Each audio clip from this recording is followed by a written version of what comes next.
The Korean government and the ruling party have aligned behind President Lee's AI and chip mega project, announced last week. Officials met over the weekend to discuss follow-up measures aimed at boosting long-term growth through massive investments in semiconductors and AI data centers. U.S. President Donald Trump delivered his 4th of July speech commemorating the 250th anniversary of America's independence. Speaking in Washington, D.C., after severe weather delayed the event and forced crowds to temporarily evacuate, Trump attacked communism and touted America's golden age. Millions have gathered in Tehran for funeral ceremonies honoring Iran's late supreme leader Ali Khamenei. But his son, Mojtaba Khamenei, was conspicuously absent from the event, while 3 of Ali Khamenei's other sons attended the service. Hello and thanks for joining us on Arirang News. We begin today here in South Korea, where President Lee's signature industrial strategy centered around AI is gaining momentum, with coordinated political backing as the government and ruling party gather to coordinate funding, legislation, and follow-up measures. Our Muniran starts us off.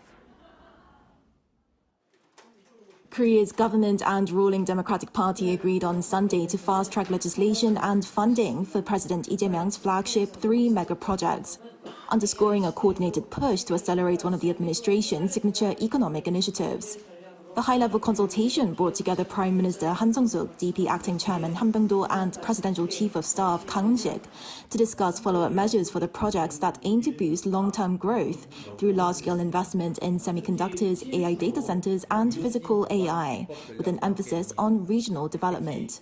The ruling party pledged to prioritize related legislation in the National Assembly, saying it would support the projects through a dedicated task force while working with the government to secure the bills and budget needed to keep implementation on schedule. A good plan is hard to turn into results if the investment timing is missed. The party and government must pour all their capacity into realizing the mega projects early. During the meeting, Kang also unveiled plans for a new future response fund, which will use extra tax revenue from the semiconductor boom to help finance the mega projects and support housing, jobs, and startups for Koreans in their 20s and 30s. The government also pledged full support for the AI data centers on power, land, and permitting, including plans to expand power infrastructure and secure a stable water supply for the semiconductor plants and data centers. Prime Minister Han, attending her first such meeting since taking office, called the projects a turning point for the economy. Just as highways and high-speed networks once drove our economy's rapid growth, this can open a new era of growth for Korea. The agreement came ahead of President Lee's review of the projects with senior government officials and executives from Samsung Electronics and SK Hynix, focused on assessing implementation and ways to accelerate the initiative. Moon-Hae-ryun, Arirang News. And Korea officially launched a 24-hour foreign exchange trading system today, aimed at boosting the global appeal of the Korean capital market and the Korean won. Deputy Prime Minister and Minister of Finance and Economy Koo Yoon-chul and Bank of Korea Deputy Governor Kwon Min-soo visited a dealing room in Seoul on the first day of the 24-hour system to encourage market participants. Minister Koo emphasized that the extension reflects strong economic fundamentals and foreign demand and said it will provide new opportunities like real-time risk management for exporters. Under the new system, trading hours for the $1 exchange rate now run from 6 a.m. Monday to 6 a.m. Saturday and will only be closed on weekends and New Year's Day. Over in the United States, President Donald Trump used his 4th of July address, marking the 250th anniversary of American independence, to celebrate U.S. military achievements, warn against communism, and promote what he called a new American golden age. Our Lee Seung-jae reports. President Donald Trump marked the 4th of July with a speech celebrating the 250th anniversary of American independence, honoring military veterans while declaring that the United States is entering a new golden age. Speaking in Washington, D.C. on Saturday after severe weather delayed festivities and forced a temporary evacuation of the National Mall, Trump delivered a speech blending patriotism, history, and politics. The president paid tribute to veterans from conflicts ranging from the American Civil War to the Vietnam War and World War II.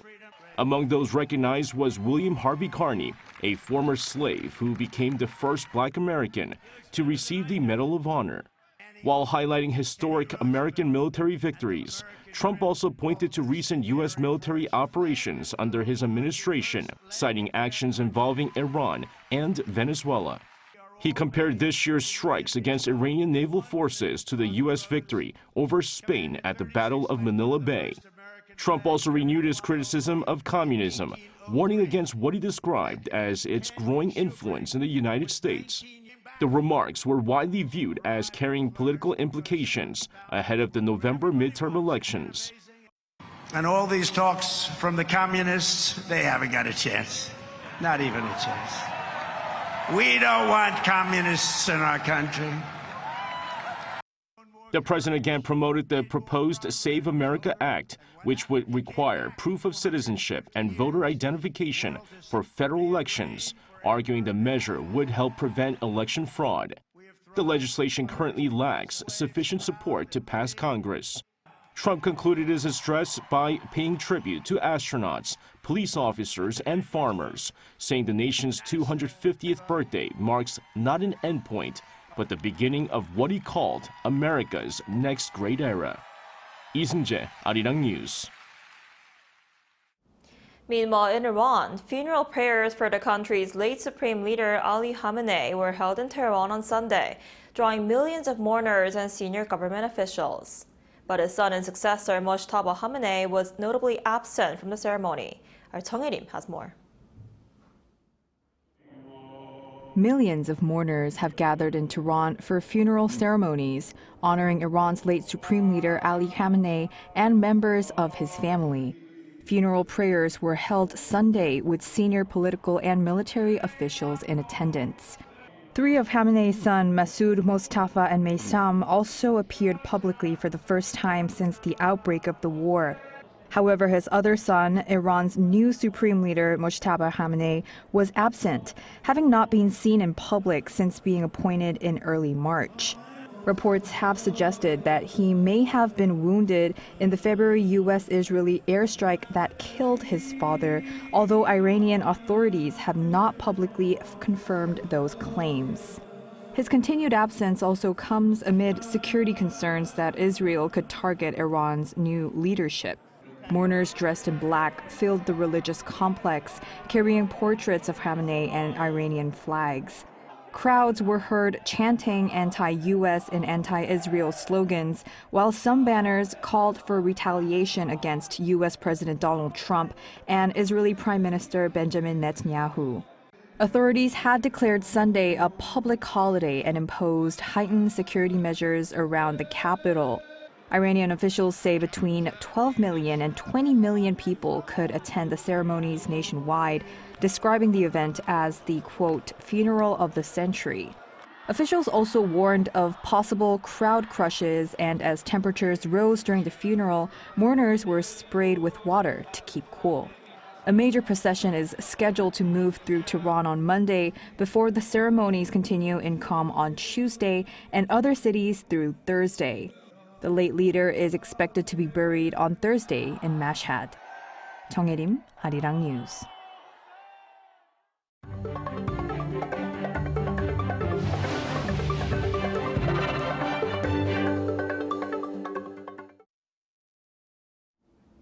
Korean boy band ATEEZ has topped the U.S. Billboard 200 for the third time with its new album, Golden Hour Part 5.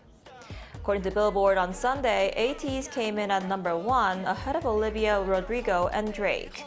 It's the group's third #1 and 9th top 10 album since 2022 and makes ATEEZ the K-pop group with the most top 10 albums on the chart in the 2020s.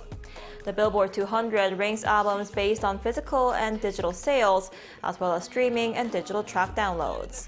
Golden Hour Part 5 also topped the top album sales chart, selling more than 220,000 copies, marking the group's biggest ever first week sales.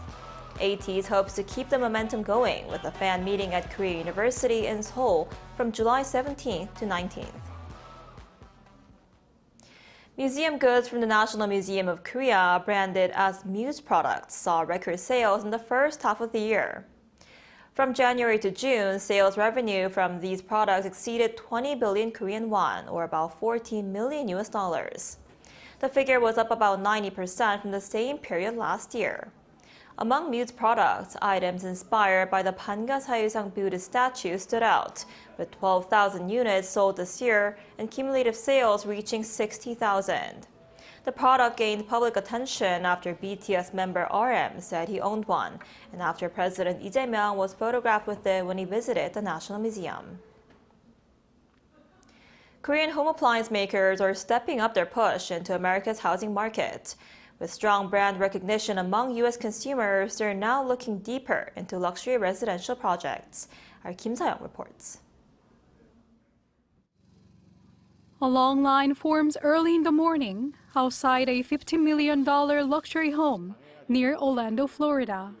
Worth about 22 billion Korean won, the house is the new American home, one of the most prestigious show homes in the United States.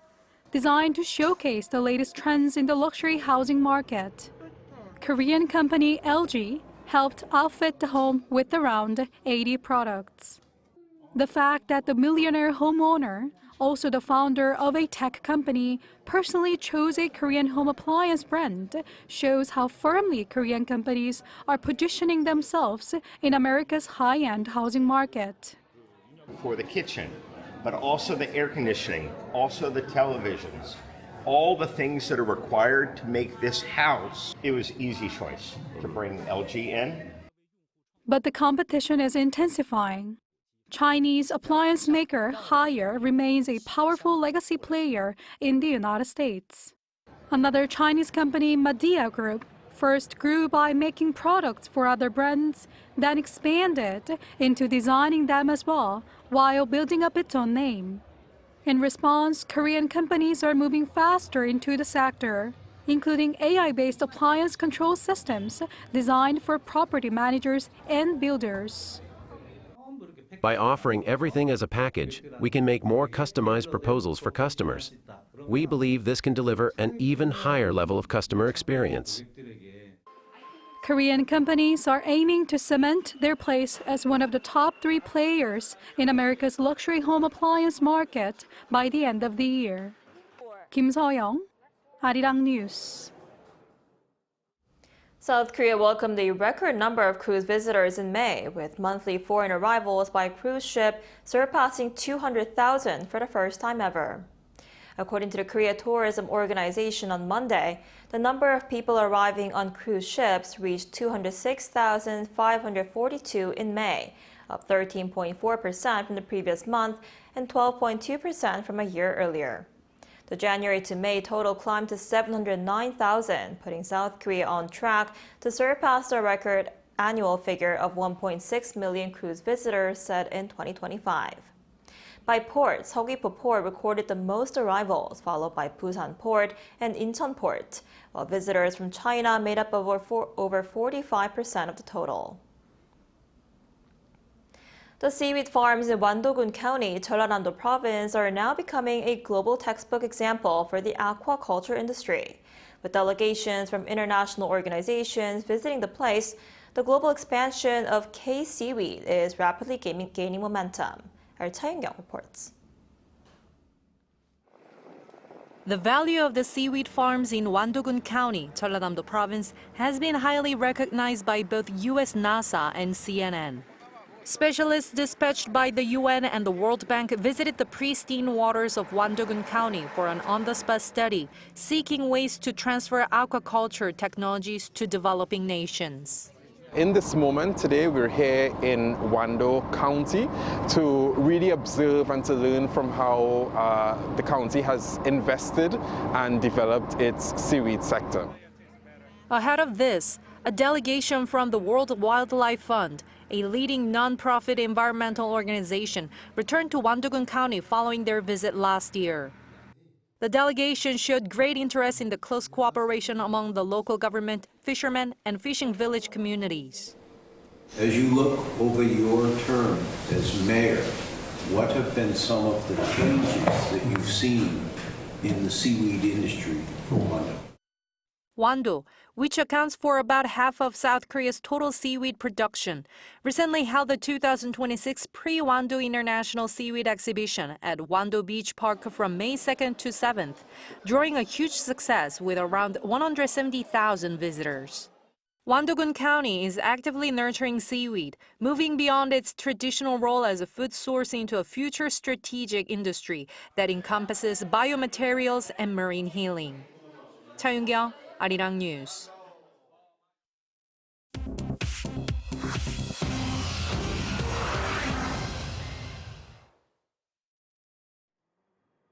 This is the world now. OPEC Plus approved further production increases on Sunday, raising output targets by 188,000 barrels daily beginning in August. The group has now increased quotas for 4 consecutive months as part of a plan to unwind production cuts agreed in 2023. Iraq has signaled it wants higher quotas, and the United Arab Emirates left the group earlier this year to give it more flexibility over production. Meanwhile, oil prices have fallen to $72 per barrel, down from peaks above $120 as tanker traffic has resumed in the Strait of Hormuz. Lower demand from China and a coordinated global strategic reserve release have also contributed to lower prices. Venezuela reported on Sunday evening that the death toll from the twin earthquakes on June 24th has reached 3,342, with a further 16,700 injured. According to official figures, more than 16,000 people are homeless. An unofficial count lists 41,000 people as missing. The government has deployed nearly 30,000 officials alongside 3,281 international rescue workers. The United Nations and other organizations warned the final death toll could exceed 10,000 given the scale of the disaster.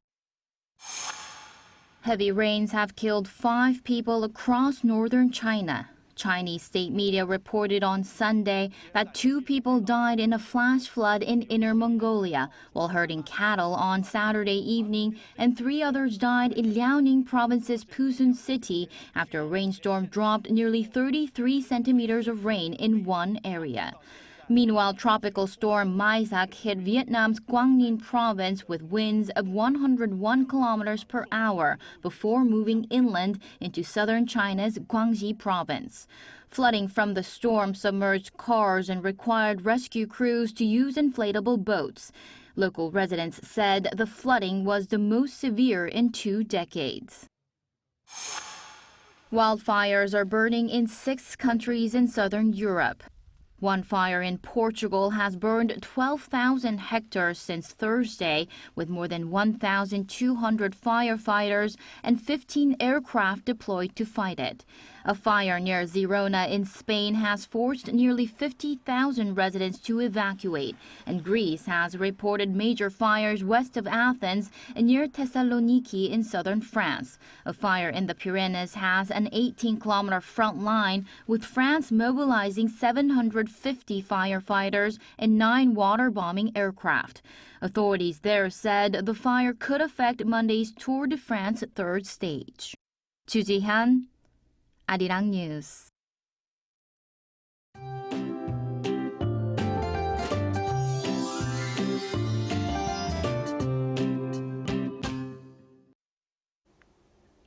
Monsoon rain continues across the country this afternoon, so keep your umbrella with you.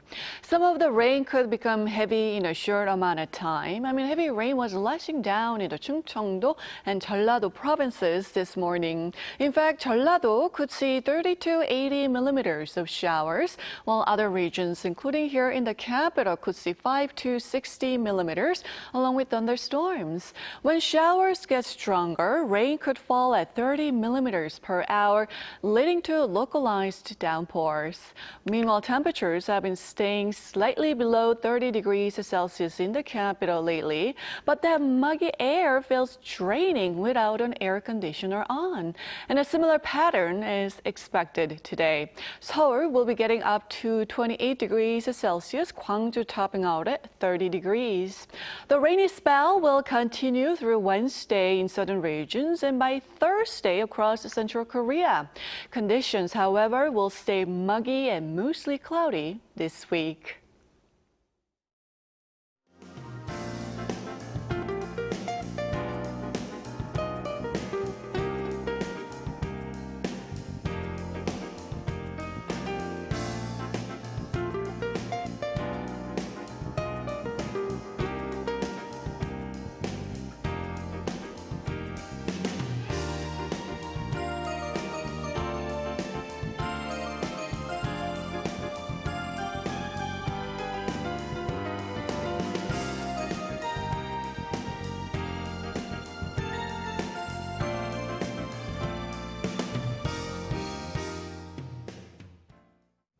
That's all we have for today's noon edition of Arirang News. Thank you for watching. We'll be back at 5 p.m. Korea time. Stay tuned.